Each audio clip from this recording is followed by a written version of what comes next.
This interview has been conducted for St John Scotland, 75 years of making a difference. My name is Dr Sue Morrison and the respondent is Iain Smith. This is July 2021 and the interview is taking place in Bearsden.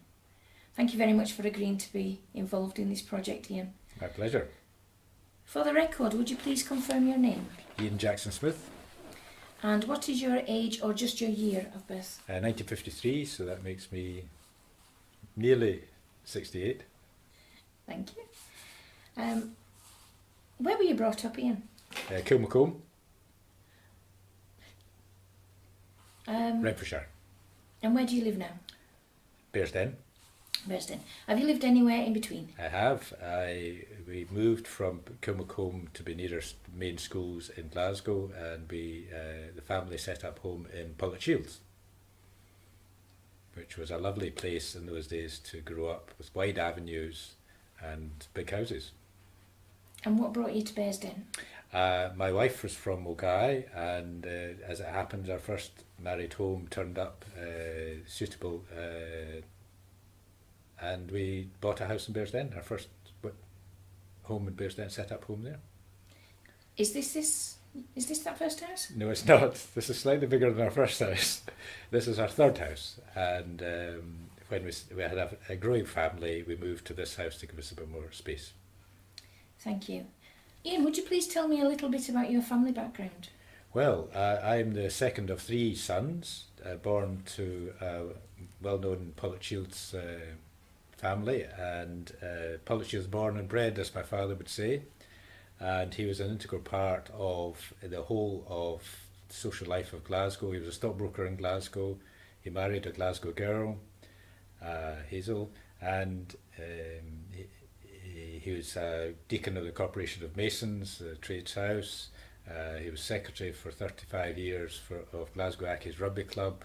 He was a Glasgow academical himself, and he just loved everything business and sport within the city of Glasgow. Did you have brothers and sisters? I have an elder brother and a younger brother, and they both live in Glasgow. The modern trend nowadays is to go away to university and never come back, but we never left Glasgow, and there's a great social life in Glasgow that people don't often see, but it's a very warm, friendly city where a lot of people know everybody else, and it's a very, very nice, sociable city to live in. Was your family religious? It followed religion. Went to church every Sunday. Youth Scouts allied to the church, Boy Scouts allied to the church, and youth Sunday school and youth fellowship, and we're all involved with that. So yes, religious in a social way of thinking. Not deeply religious, but we still regard ourselves as religious, yes. How did you first become involved with St John Scotland? Well, I was a young chartered accountant. I left the profession when I was 27 and decided it was too boring to audit people's books. I decided on rather than looking at last year's books, I wanted to look at the current year's books, and joined a firm of civil engineers, and then later joined a firm of plumbers merchants, and then they wanted everything moved down south, so I joined a heavy engineering company in Coatbridge at that time. So I still was living in sport, cricket and rugby within Glasgow, and a former friend who was a partner in a solicitor's firm, who was secretary of the charity St John Glasgow Housing Association, said, we need a young accountant to cast his eye over our books and tell us where we're making our money and where we're losing it, and you're the very man. And I said, well, it's voluntary, I'd love to do that. So he approached me, and I said, yeah, I'll help you out with accounting, what have you. I had no interest in the Order of St John at the time, and it took me a couple of years before a further invite to join the Order, and I said, well, look, I think they're nice people to work with, I will join. So I became a member in 1989. And how did your career with St John Scotland progress from there? Well, my career was really confined to, although I took an interest in the Order of St John, it was really confined to running this company called St John Housing Association Glasgow. The history of the project started in 1973, when a well-known builder in Glasgow, Bill Gordon, who ran William S. Gordon, very well-known house builders, thought of demolishing an old rickety house in Hindland and constructing a purpose-built sheltered housing. He had two very close friends in Matt Taylor, who was a publican, and James Riddle, or Jimmy Riddle, who was a well-known solicitor. Jimmy Riddle was good, isn't it? The building was imaginatively designed by a Frank Campbell of Boswell, Mitchell and Johnson, eminent Glasgow architects. And the same Bill Gordon, his company, built these lovely flats in Partick Hill Road in Hindland. They comprised 25 flatlets, together with a huge public room for meeting for residents residence lounge, and above that residence lounge was a large flat for a live-in warden. So it was self-contained. These flats were of a bed sit. There was a bed and the sitting room were in one room. You drew the curtain over the bed when you had visitors in, and you had a kitchenette and a bathroom. You were self-contained. You did your own shopping. You were expected to be able to walk in, or with some assistance, do your own shopping, do your own cooking, and look after yourself. It was only when things got tough that the warden would assist you. But you had the comfort of the security of not having to worry a jot about the state of the building from which you previously come to, from leaking roofs and bills mounting up and repairs and all the rest of it, into the secure environment with really quite a friendly bunch of residents. And rarely were we ever without 25 residents. The initial day, in the mid to late 70s, into the 80s, we had a lot of what I call Hindland ladies who were widowed, and they wanted out of running their own home, and they would take a flatlet in Hindland. So there was a lot of very nice ladies joined us. I think we had one man occasionally, but latterly it was interesting. As standards improved and what have you, people wanted more of a sitting room and a bedroom, so something a wee bit bigger, and sometimes a couple would want to be out of their environment and into this rented accommodation. So they're all rented, and so more and more we found probably slightly younger people were coming in who didn't want the mental stress of looking after their own house. So we got quite a mixture of male and female residents. Really quite a different mix. The age group got much younger. I think at that time people were being looked after more in their own homes rather than... Anyway. How were the rooms funded? Well, the building itself was built by Bill Gordon. He approached the Scottish Government, and we borrowed £125,000 to build it in 1975 with a 25-year loan, which was paid off after 25 years, never missed a beat. The residents were charged a rent, and we had a rent officer, rent assessor. It was quite a difficult measurement of what is the value of this rent, because it was a bedsit, it wasn't a flat, but nevertheless we always came to a pretty economic level of rent and the service charge for paying for the warden and communal parts. So it was a two-stage, and so if the resident was short of funds, short of income himself, he or she privately, possibly, I think with the help of our warden, would apply to Glasgow City Council for support, for housing benefit. So some of them paid the whole rent and others paid a part of the rent. I think very rarely was the whole rent paid for by City Council. Did St John Scotland put on activities for the residents? So this was one of the great benefits of this communal living, in that the warden was the key to dreaming up ideas of bus runs. It wasn't weekly. There wasn't an entertainments officer that you might have now in a care home. But it was, if you got a sparky warden, it was amazing what could be done. Indoor bowling, she rolled out a carpet, what have you, quizzes, bridge, tea and sort of social afternoons, and a film. So once a year, I remember, I play the pipes badly, but my wife and I quite enjoy dancing. So we brought along our Ceilidh band from the Bearsden Church, and they played for sing along. It was all the old favourites at Christmas, and I used to take our children along, and the residents just loved the tiny tots roaming around, eating the crisps and the nuts and the sweets, and these are the touches that just you cannot buy. It was very nice times. Did potential residents approach you, or were they referred to you by a different organisation? No, they applied to us.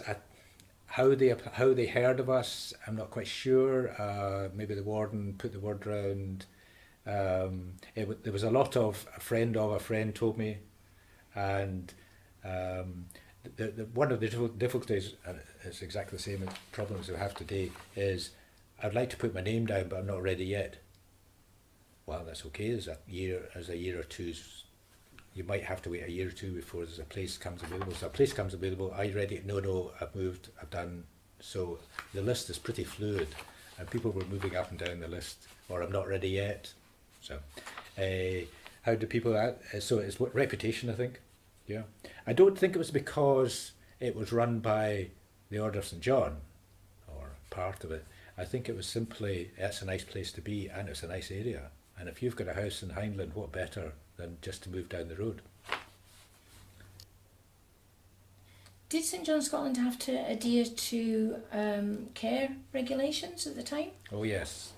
And these accelerated from probably an annual casual visit in the mid-70s when I joined. It was really just checking that the residents were happy, the building was safe, and that the support to those subsidised rents was being properly managed. That accelerated dramatically from the early mid-80s through to the turn of the century. That accelerated dramatically, so that these visits were becoming far more serious. There was far more emphasis on safety, we were looking after supposed vulnerable people, therefore we had to adhere to strict regulations about training for the staff, for the warden, and all the procedures regarding managing the place. So we had a wall full of policies eventually.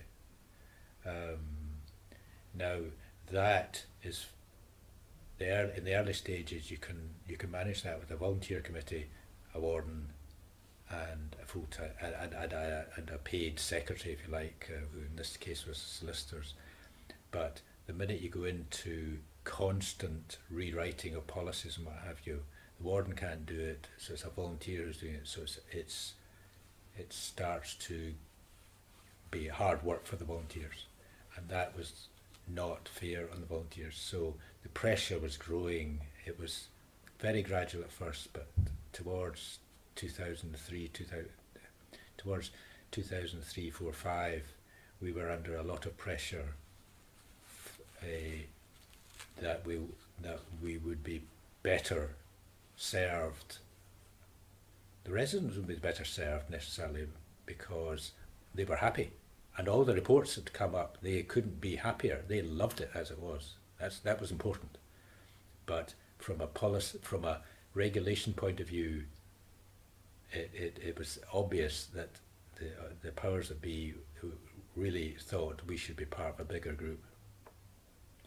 There was no connection between us and the other St John houses, which were more care home orientated, whereas we were, as I said, sheltered housing, and it was sheltered. You got on with your own business.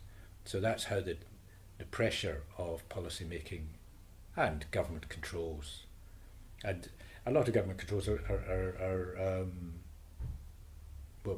well-meaning, but involved a lot of bureaucracy, involved in pressure on people who did not sign up to that when they initially said, I can help out here. The regulators at that time were?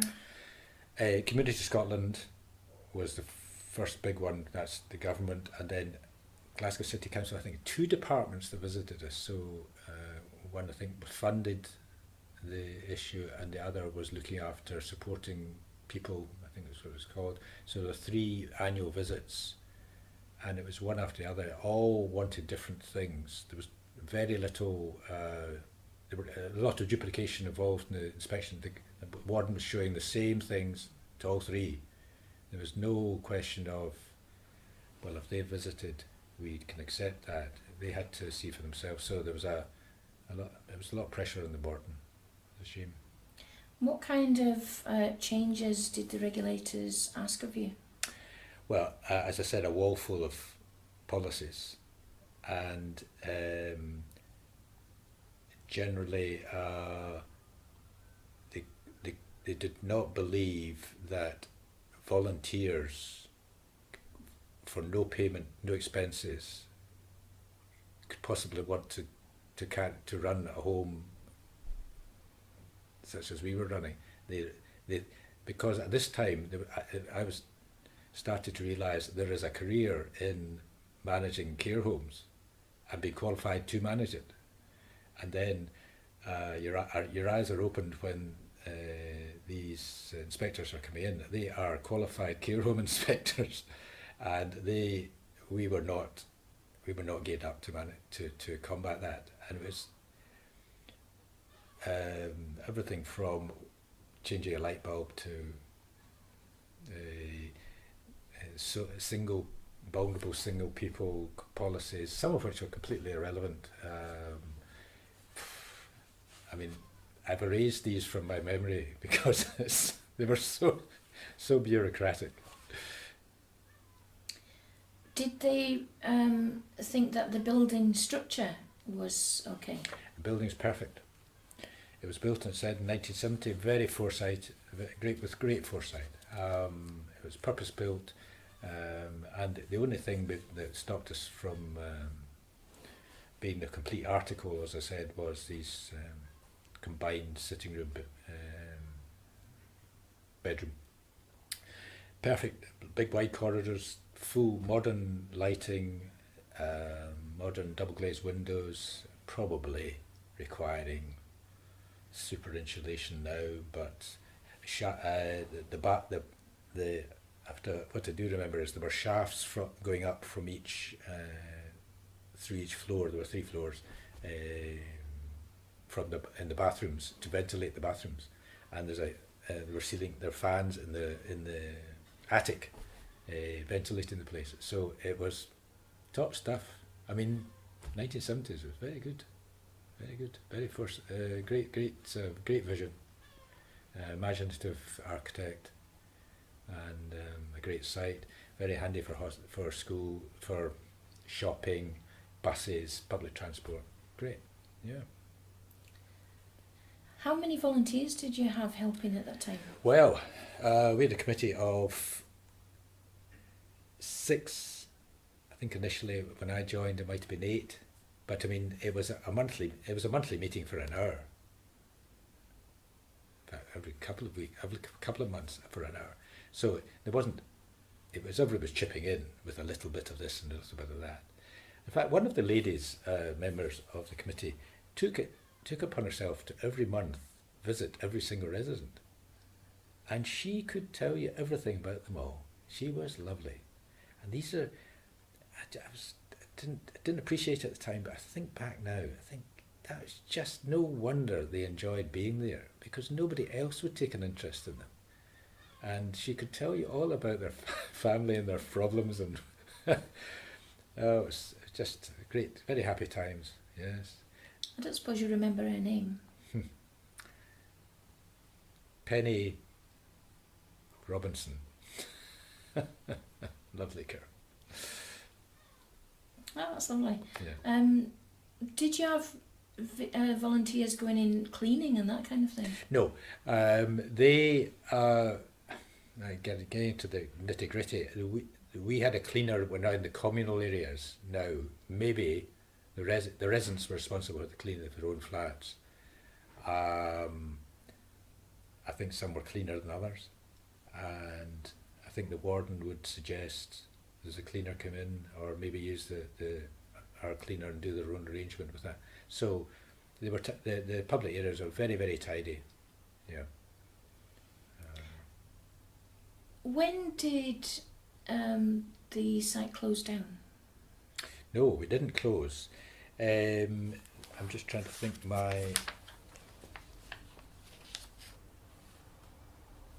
Yes, we formally transferred the management and ownership of the site to Loreto Housing Association in 2009. So I joined in 1987, and 22 years later said goodbye.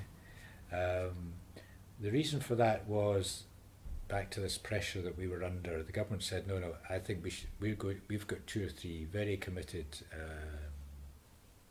care home managers that we think should sit in your committee, whether you like it or not. So they came and sat in our committee and gave us advice, which was fine, but it was clear it wasn't advice. They were scheduling to get us transferred into a part of a bigger organisation. So after a year, they had been scurrying around in the background, and they said, right, here, you can either join them or them.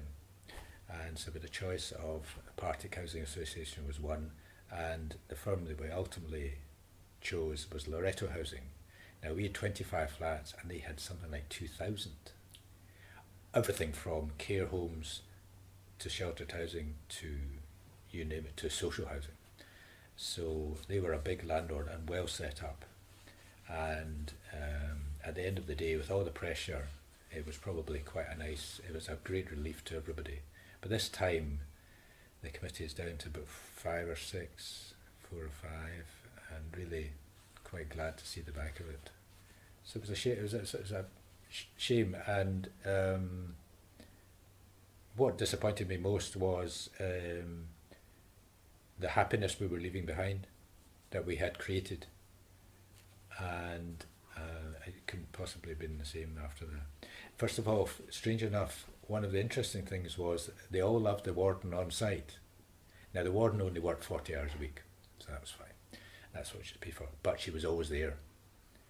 And if there was a real disaster, if there was a real emergency, knock knock, could you come? What have you? They didn't like this. The Housing Association, their policy was the warden doesn't stay on site because of health and safety. There'll be some, back to what these regulations, there'll have been some rule about it's not safe, or it gives them more opportunity to be not very nice to the residents, whatever it is. So, and we can't do shift work, and there are a whole host of reasons for not wanting the warden on site. So that was the first thing they wanted rid of, was the warden. It's a shame. So then you had an alarm. Now that was fine.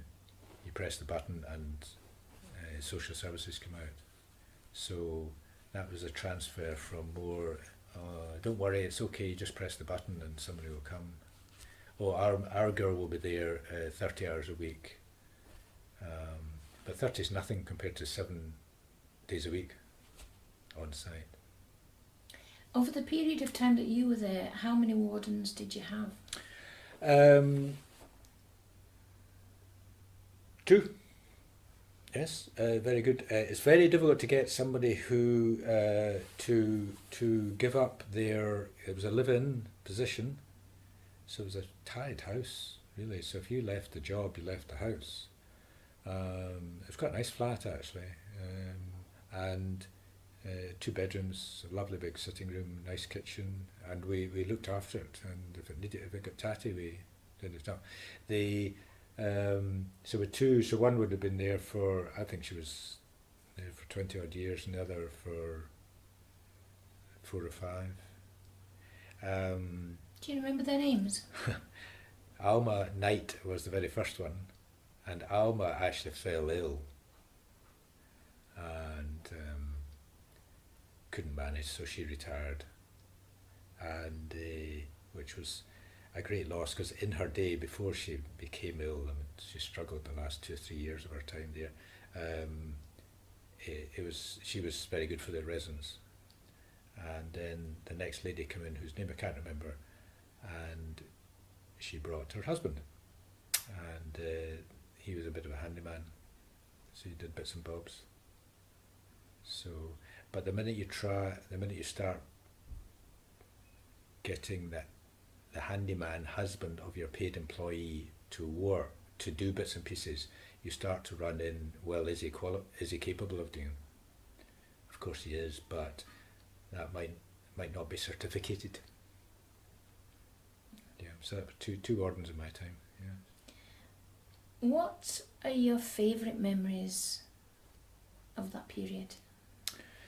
The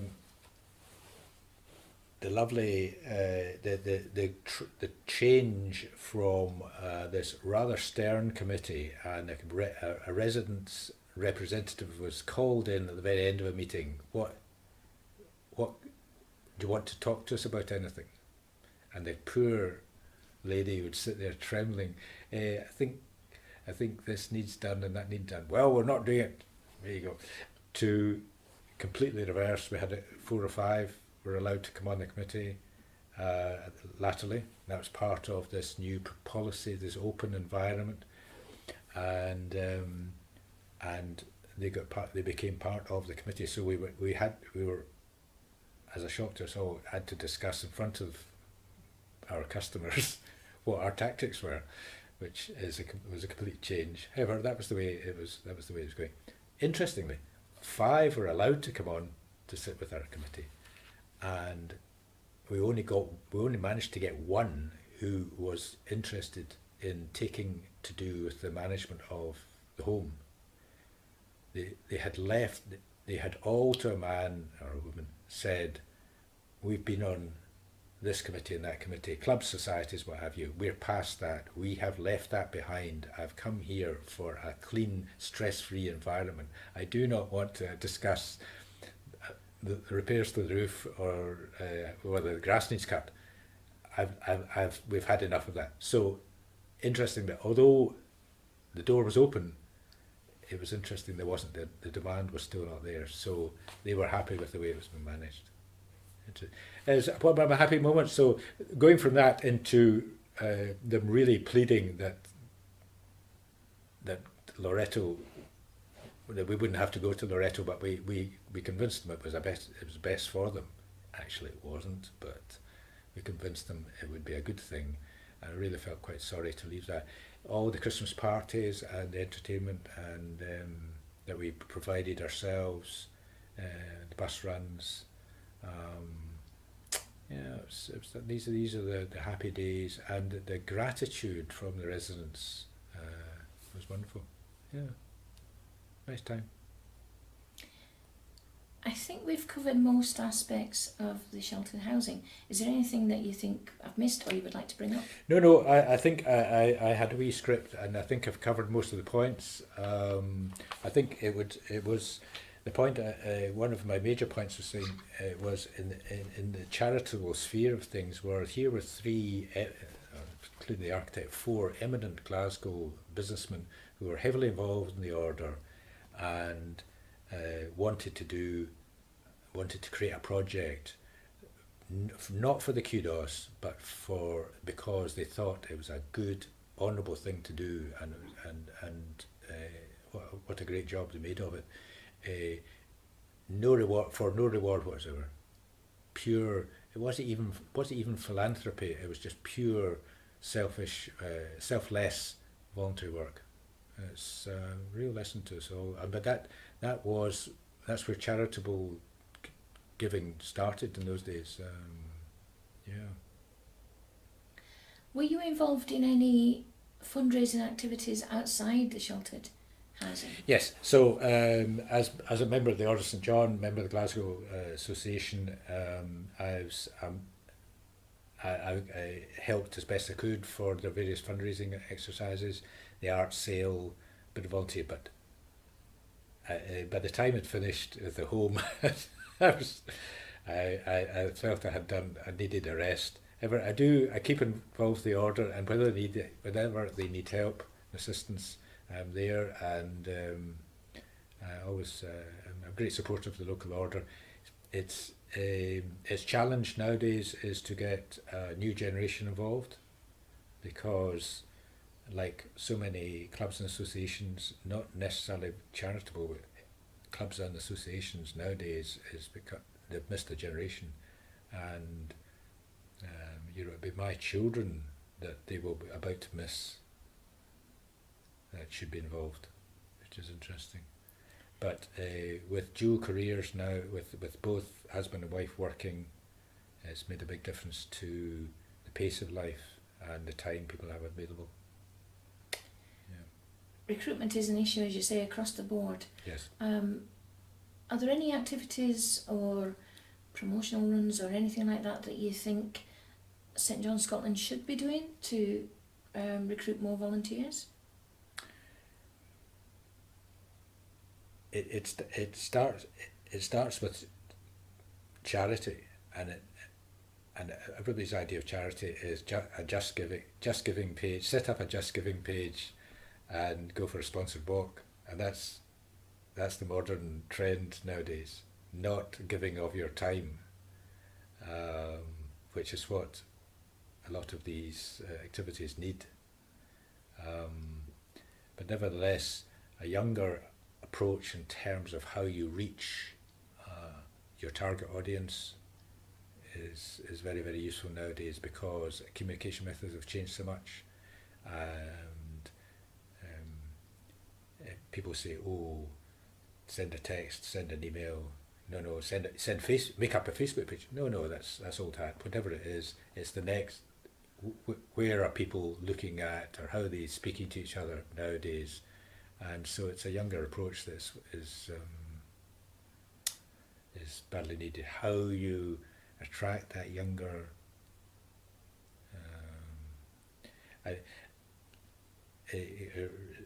Zoom meetings, what have you, nowadays have shown that you can squeeze in a meeting quite easily in the course of a day or of an evening, and not disturb your flow of life.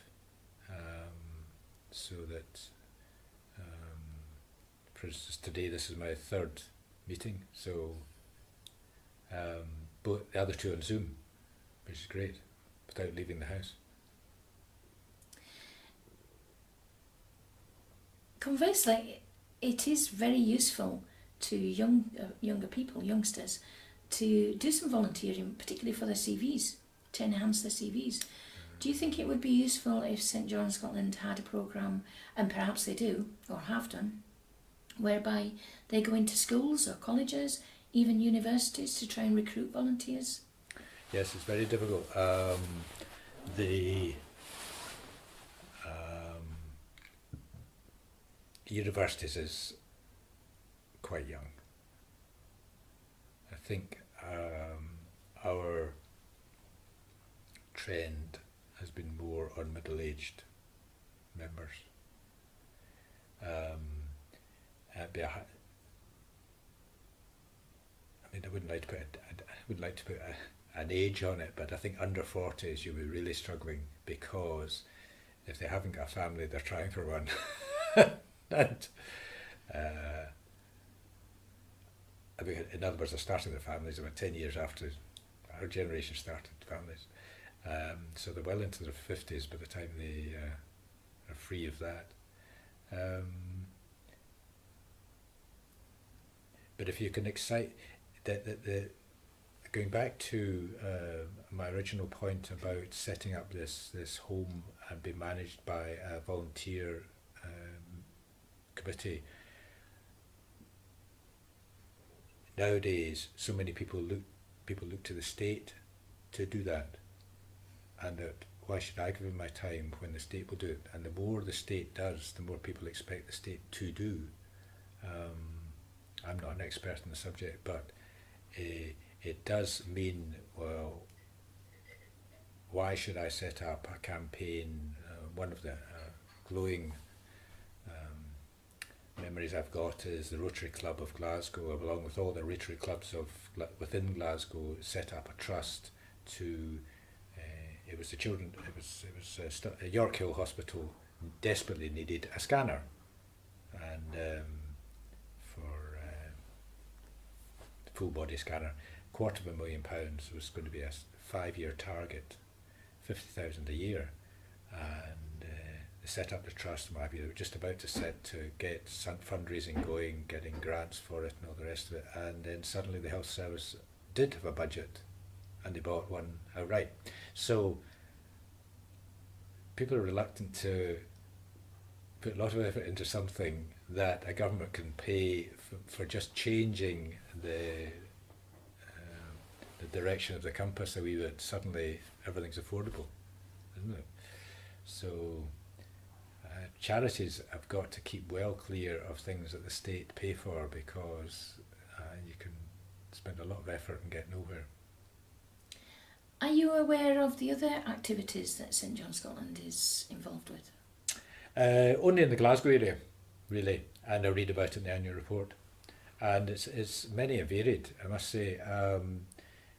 We're not the only ones to essentially come out of care home sector, because it becomes so professional, so demanding.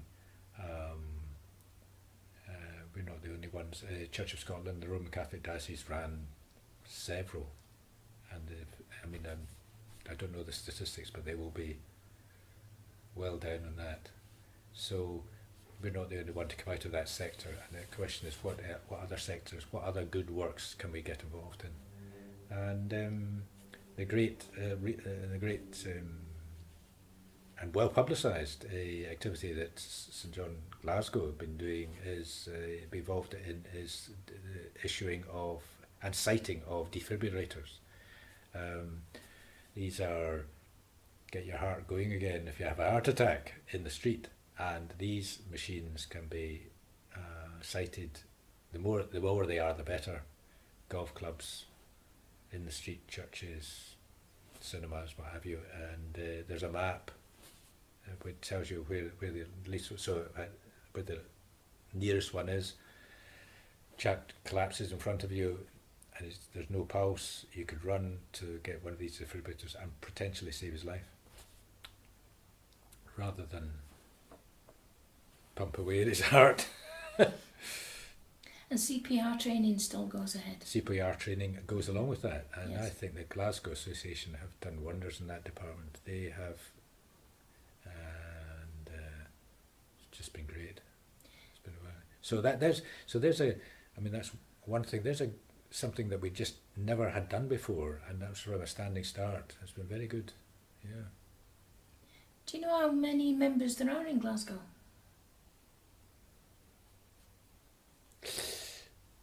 60, 50. Right. Active 20, 25. Yeah.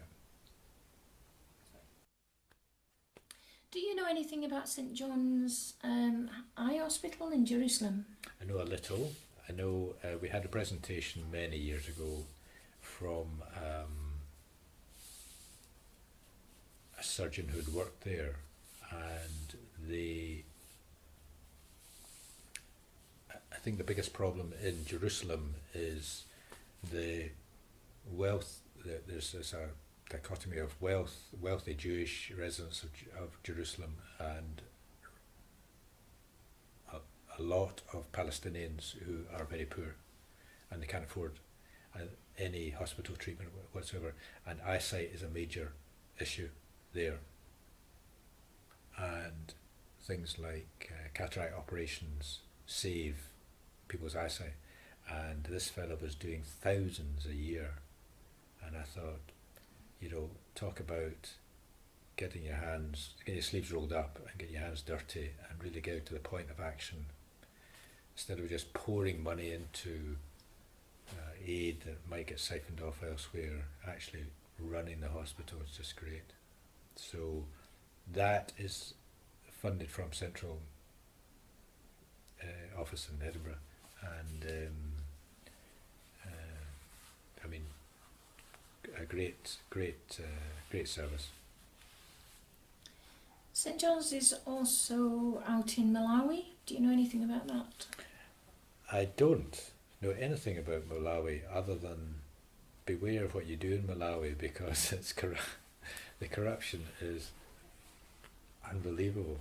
I've heard tales of corruption in Malawi, and the Scottish government twinned it or allied itself to Malawi and dedicated to help it, and then it's all gone very quiet because I think so much money was just not getting to the target audience. It's a shame. Do you know anything about the mountain rescue service that was? I think it's still fund. Yeah. No, just read up about it, and these chaps are. You don't go and rescue somebody in the hills in nice sunshine. This is seriously bad weather. These fellows are serious mountaineers, and I was a bit the lifeboats. In all weathers, they're up there to save a life, and they must know the patch at the back of the hand, obviously. And sometimes the tracking system or the phone isn't working of the person who needs help. Hats off. That's a subject in itself. Great, and it's great to have the Order of St John. It's well known for that. It's back to this publicity thing. The badge is there. It's good, very good for the order, and the good national publicity. Yeah. Speaking of publicity, do you think that St John Scotland publicises its activities enough? It's very difficult. Well, the easy answer is, oh no, we should be doing this, that, and the next thing. But it's very difficult to know what your target audience is and how you're going to preach them. The first thing you've got to conquer is, is that anything to do with Freemasonry? Is that anything to do with the Orange Lodge in Belfast? Is that anything to do with whatever? These traditional organisations, as a whole, the modern way of look at it, of treating them is with great suspicion, because they've been around for so long. They must have some dirt. There must be some bad publicity about them. So it's and the image certainly in Glasgow is of a rather elderly, aged association, and the task is to get over that,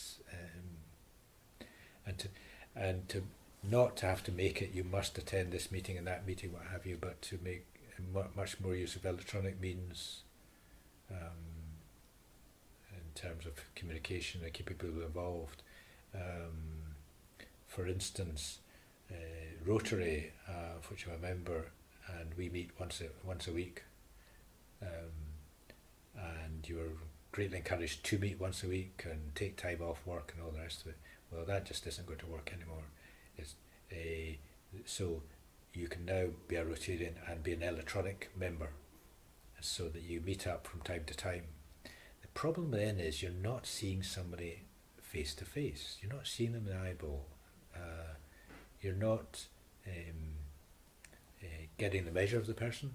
You're just seeing this face at the other end, and I wouldn't like to open myself up to somebody who I've never met, but is on the screen. So challenges, yes. When you started in St John, Scotland, were there many women involved? Well, naturally enough, I mean, in those days, the mid-80s, it was very much the ladies do certain things and the men do other things. And the laugh in the Order of St John was the ladies made fantastic afternoon teas as part of the occasion, whether it was for whatever fundraising occasion it was, the ladies would sell tea and actually do very well. And it was as if they were best, ladies in those days were best kept in the kitchen, and marvellous job they did. I mean, you look back now, it's so demeaning, it's unbelievable. But in the care home situation, the ladies that joined us tended to be, because, as I said, all our residents originally were ladies, elderly widows. The ladies tended to ally themselves to checking on the well-being, on the emotional and physical well-being of the residents. So it was still quite split between what the ladies did and what the men did. So, I mean, the ladies in our committee probably never had. They would have retired. They would have left their job when they had a family. Maybe, possibly, never go back to work. So, business matters would not be suitable for the ladies. So, let's not burden them with that kind of approach. Totally different now. Totally different. It just shows you how in 35 years it's all changed. What changes in that respect did you see over time?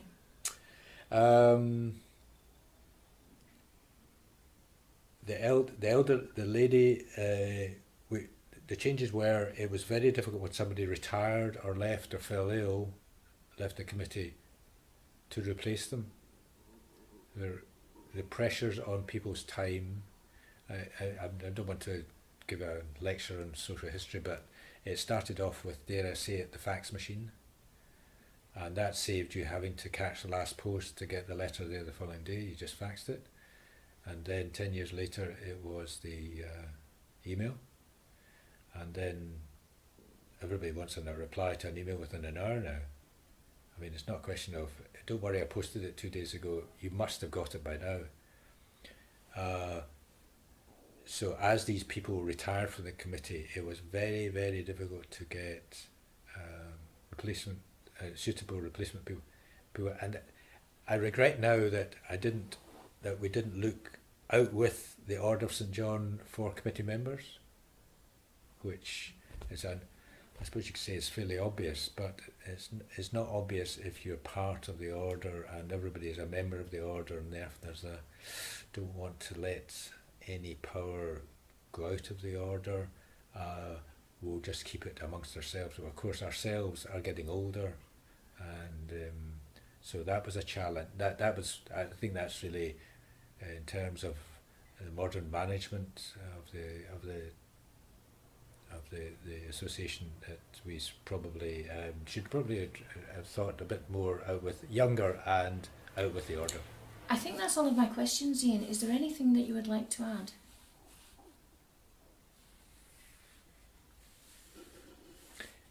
No, I would just like to, from the start of the project in 1975, of building this purpose-built home, to the handover 34 years later, I just thought very few people know about why it was built, who built it, how it was run, why it was run, but just what an example of foresight, with people who didn't want to be bothered with the government. They got on with the job, rolled their sleeves up, and built it and ran it. And it's a lesson for these sort of projects may never be able to be returned again, but it just shows you how we think we're so smart nowadays, but these were people with great foresight and should be much admired and praised, and of course many people don't realise that now. And they were doing it for their own satisfaction, not for anything else.